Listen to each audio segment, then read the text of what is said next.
The Democratic Convention is underway, and now for more on the U.S. elections, we're joined by Associate Professor of Political Science here at Howard University, Robinson Woodward-Burns. Thanks very much, Robinson, for joining us here on CNN News 18.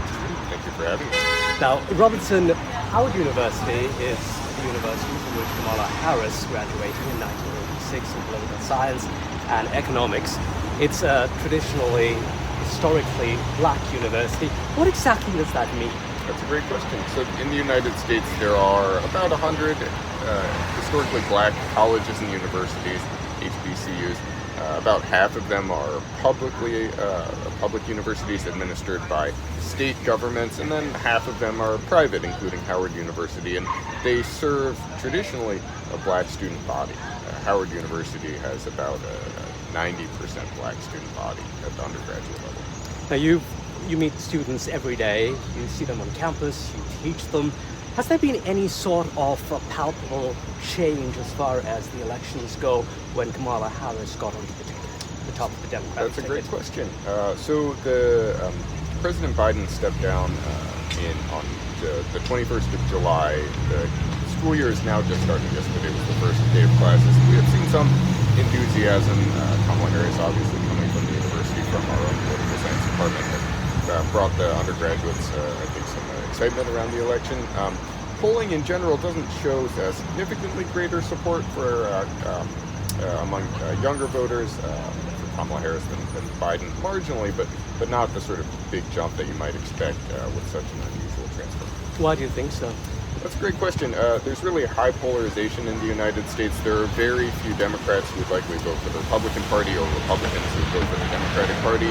And there are actually fairly few true independent or undecided voters. And what this means is that you have sort of a ceiling that Democrats can get in terms of enthusiasm that they're already fairly close to. Generically, let's talk about those polls. Kamala Harris has made great strides as compared to Biden.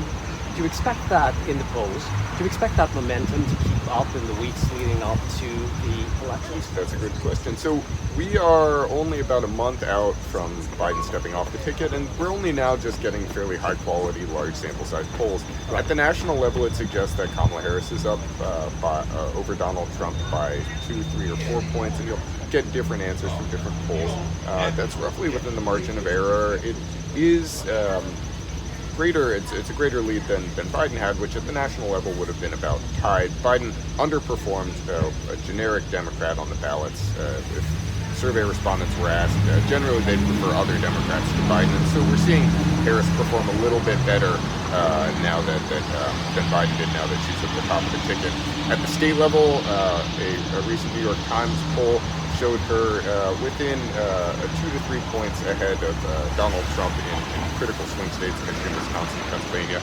They ran a separate set of polls for states in the southern United States, and she actually showed a lead in Arizona and North Carolina, surprisingly, where Biden trailed. Anything that could set her back, because it's such a critical time right now in making an impression on voters? Good question. So what could set Kamala Harris back? Right now, she's sort of in what may be a honeymoon period. She's only been the nominee for a month. Right. And many voters had fairly low information about her. As voters have learned more, her overall favorability ratings have increased from about the mid-30s to the mid-40s. As voters are learning more, it's possible that they may also find things that they disfavor about her. She's had, among Democrats, fairly widespread support, and coming out of the convention, she may see a polling bump, which is not uncommon. As we get closer to the election, September and October, we'll have more accurate polls, and it may be that voters learn about her, or say as her policies get better established, they may learn about her policies in ways that decrease her polling. Now, Obama made history in 2008. There is some temptation just to ask if this is an Obama moment for Kamala Harris. Do you agree with that? That's a good question. So Kamala Harris is the second vice president of color.